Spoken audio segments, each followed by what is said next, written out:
안녕하십니까 여러분들. 친절한 오지 라퍼들의 유익한 참견, 네 돈의 참견 범피디입니다. 매 시리즈를 거듭하면서 다양한 경제 상식 덕분에 저 또한 역시 나날이 스마트해지고 있는데요. 오늘도 저뿐만 아니라 여러분들과 함께 스마트해지기 위해서 양옆에 전문가 두 분을 모셨습니다. 자, KBWM 스타 자문단 두 분 반갑게 맞이해 주시고요. 자기소개 한번 부탁드리도록 하겠습니다. 안녕하세요. 프루덴셜 생명 임주석 책임 매니저입니다. 프루덴셜 생명 김성태 책임 매니저입니다. 오늘 두 분의 오지라 적극적으로 좀 많이 기대하겠습니다. 그러면 네 돈의 참견 에피소드 3 지금 바로 시작해 보도록 하겠습니다. 자, 그럼 본격적으로 사연자분의 고민 한번 읽어보도록 하겠습니다. 높지 않은 초봉 속에서 내 보험료가 느껴진 거야. 감사합니다. 네. 자, 한번 사연 본격적으로 읽어볼게요. 안녕하세요. 직장인 1년 6개월 차 27살 사회 초년생입니다. 현재 월급은 세후 260만 원 정도를 수령하고 있습니다.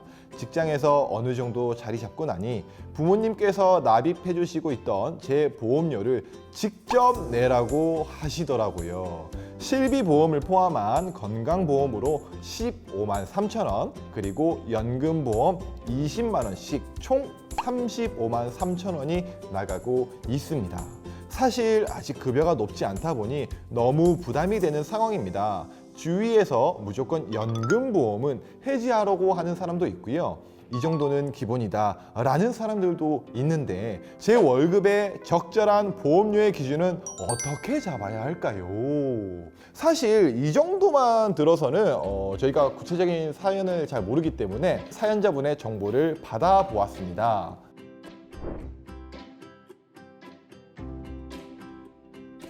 (260만 원에서 35만 원 가량을 지금 한 달에 보험료로 납부하고 계신데, 일단 사연자분의 보험 상태 지금 좀 어떤 거 맞나요? 일단 첫 번째 보장성 보험을 보면 실손 의료 보험을 포함한 가장 일반적인 건강보험을 가지고 있습니다. 이러한 보장성 보험은 실제적인 의료비 지급을 위한 사용된 의료비를 보장하는 실손 보험금이 있고요.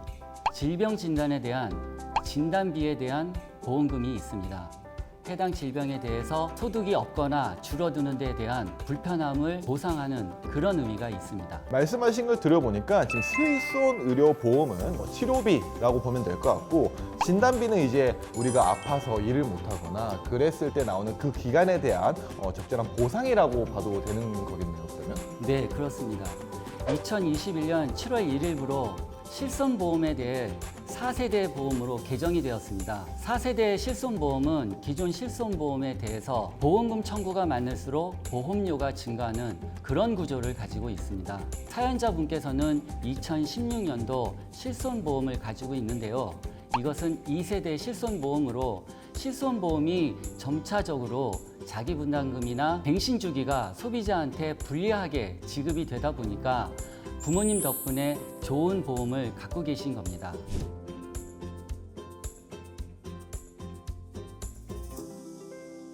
상담자님께서 가입하신 이제 두 번째 세제적격 연금보험은 납입한 보험료에 대해서는요, 연간 최대 400만 원까지 세액공제를 받으시면서요, 은퇴 이후에는 소득세에 비해서 낮은 3에서 5%의 연금소득세를 납부하시고 연금으로 수령할 수 있는 상품입니다. 보험이지만 사실은 노후재원 마련을 위한 저축이라고 볼 수 있습니다. 또한 이 상품에서 이야기하는 최저 보증 이율이라는 것은요, 이 대부분의 연금보험 상품은 국공채, 예적금 금리에 따라서 상품 운용금리가 매월 변동이 되는데요. 이 기준이 되는 금리가 하락하더라도 최저보증 연 2.6%는 보장해주는 상품으로 이해하시면 되겠습니다. 그래서 현재 가입 이후 현재까지 금리는 계속 인하되고 있는데요. 최근 판매되고 있는 상품과 비교해 보면 최저보증 이율이 한 1% 내외 정도거든요. 그래서 그 상품에 비해서 최저보증 금리가 높다라고 할 수가 있습니다. 자, 그러면 본격적인 고민 해결에 앞서서 이제 사회 초년생들이 공통적으로 궁금해하실 만한 질문 먼저 드려보도록 하겠습니다. 첫 번째 질문입니다. 보험이 필요한 이유가 무엇일까요? 리스크 관리는 재테크에 있어서 가장 기본적인 첫 번째 단계입니다. 보험은 이러한 위험 관리의 가장 일반적인 보편화된 방법인 거죠. 예기치 못한 사고나 질병에 대해서도 충분히 병원 치료를 받으면서 일상생활을 할 수 있을 겁니다. 이렇게 사망이나 질병, 재해, 화재 등에 대해서 이런 큰 돈이 나가는 이러한 위험을 잘 대비하고 있는 것도 자산 관리에 있어서 가장 중요한 포인트라고 할 수 있습니다. 그럼 이제 슬슬 사연으로 보내주신 고민을 다뤄보도록 하겠습니다. 사연자분의 월급이 260만 원인 것에 비해서 보험료가 35만 원이라는 것은 제 생각에는 조금 과한 게 아닌가 싶거든요. 월 35만 원이라고 하면 아무래도 많아 보입니다. 연금저축에는 20만 원의 목돈 마련을 위한 저축성 보험 상품이고요. 보장성 보험료는 적절하다고 보여집니다. 일단은 월 260만 원에서 휴대폰비, 생활비, 적금 등 일정하게 나가는 비용을 생각해 보시고요. 남는 돈이 얼마인지 체크하는 게 중요하실 것 같습니다. 사실 아직까지는 사연자분이 부담하시기에는 좀 버거운 보험료일 수 있습니다.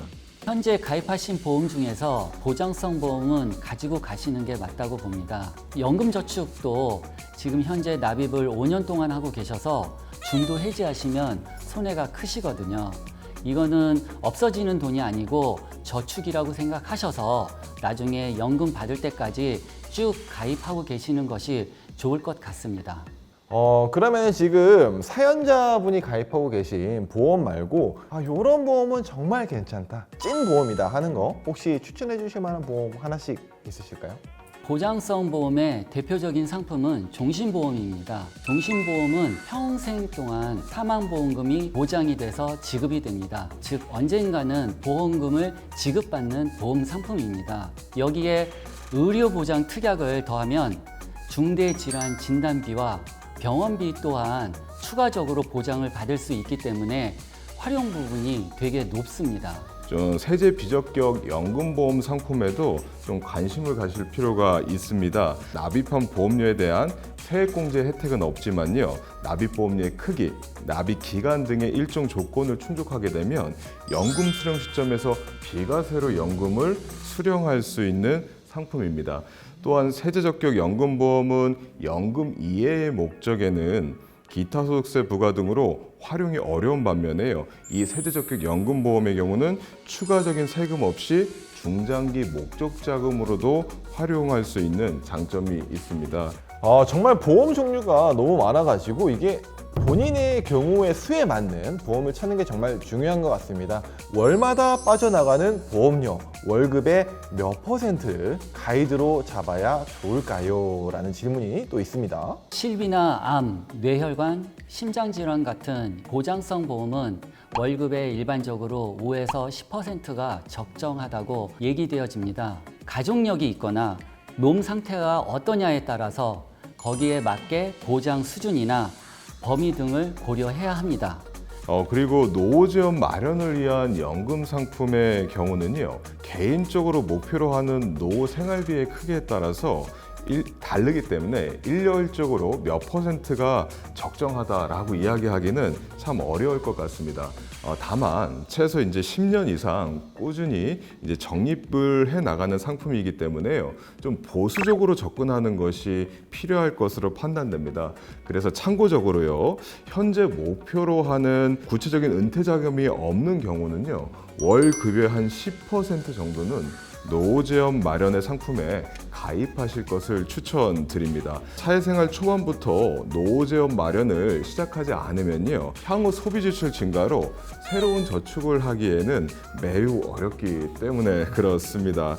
처음에는 납부하시는 보험료가 조금은 버거울 수 있지만요, 매년 급여 수준이 상승함으로써 부담감도 조금씩 줄어들어서요, 성공적인 노후 재원을 마련하는데 좋은 시작점이 되어줄 것입니다. 지금 당장에 돈을 불리는 것도 정말 중요하지만 내 노후 재원을 쌓기 위한 탄탄한 보험들을 알아보시는 것도 정말 필요할 것 같고요. 새롭게 보험을 또 고민하시고 생각하시는 분들이 아마 이 영상을 많이 보고 계실 것 같습니다. 그런 분들을 위해서 두 전문가분들께서 꿀팁 하나만 또 추천해 주시면 감사하지 않을까요? 앞에서 제가 세제 비적격 상품을 말씀드렸는데요. 최근에는 세제 비적격 상품 가운데서 달러로 약정된 보험금을 받을 수 있는 달러 연금보험에 관심이 높아지고 있습니다. 성공적인 투자를 위해서 부동산, 주식, 채권 등의 분산 투자를 하듯이 향후 수령하는 노후연금 또한 원화와 달러로 분산해서 수령할 수 있게 된다면 보다 안정적인 노후 재원을 준비할 수 있습니다. 나에게 정말로 필요한 연금 상품 무엇인지 유념하셔서 보험을 잘 한번 설계해 보시는 계기로 마련하시면 좋겠습니다. 그리고 또 요즘은 저금리이기 때문에 이 보험료를 가지고 우리가 주식이나 채권에 투자를 해서 투자 성과까지 얹어서 주는 변액보험이라는 상품이 있고요. 계약자의 주머니 사정에 따라서 보험료 납입과 중도 인출, 추가 납입이 자유로운 유니버셜 보험도 있습니다. 그리고 아까 연금뿐만 아니라 글로벌 시대에 이런 보장에 대한 보험금도 달러로 보험을 받을 수 있는 그런 달러 보험도 있습니다. 그래서 우리가 이런 보험 상품들을 잘 고민해서 선택하시면 같은 보험료를 내시더라도 더 좋은 효과적인 보험을 가입하실 수 있을 것입니다. 이게 두 분 말씀하시는 걸 들어보니까 정말 보험은 알면 알수록 엄청나게 다양한 종류가 있는 것 같습니다. 요즘 이런 말이 있습니다. 정말 쉽게 알작 저 알아요. 알자딱깔센이라고 아시나요 혹시? 잘 모르겠습니다. 아시나요? 모르겠습니다. 알아서 잘 딱 깔끔하고 센스 있게 알려주셔가지고 오늘 시청자분들 정말 많은 도움 되지 않았을까 싶네요. 앞으로 직접 자산 관리를 하게 돼야 될 많은 사회초년생 분들이 또 보험 관련으로 도움이 될 만한 정보가 있으시면 그것까지만 좀 오늘 부탁드리겠습니다. 싼 보험료 때문에 기본적인 보장이 안 되어 있는 드나마나한 보험을 가입한 경우를 너무도 자주 봅니다. 보험이라고 하는 것은 길게 장기간 납입 유지해야 되기 때문에 그래서 보험은 신중하게 선택을 하셔야 되고요. 그리고 개인 질병과 관련해서 가족력과 질병이 있는 경우에는 해당 질병에 대한 보험이 있는지 확인하는 것도 중요합니다. 일반적으로 여성분들 같은 경우에는 유방암, 자궁암, 갑상선암을 최대 한도로 보장을 받을 수 있는 보험, 그리고 남성들 같은 경우에는 전립선암, 대장, 점막, 내암 등을 중점적으로 보장받을 수 있는지 확인하는 것도 중요합니다.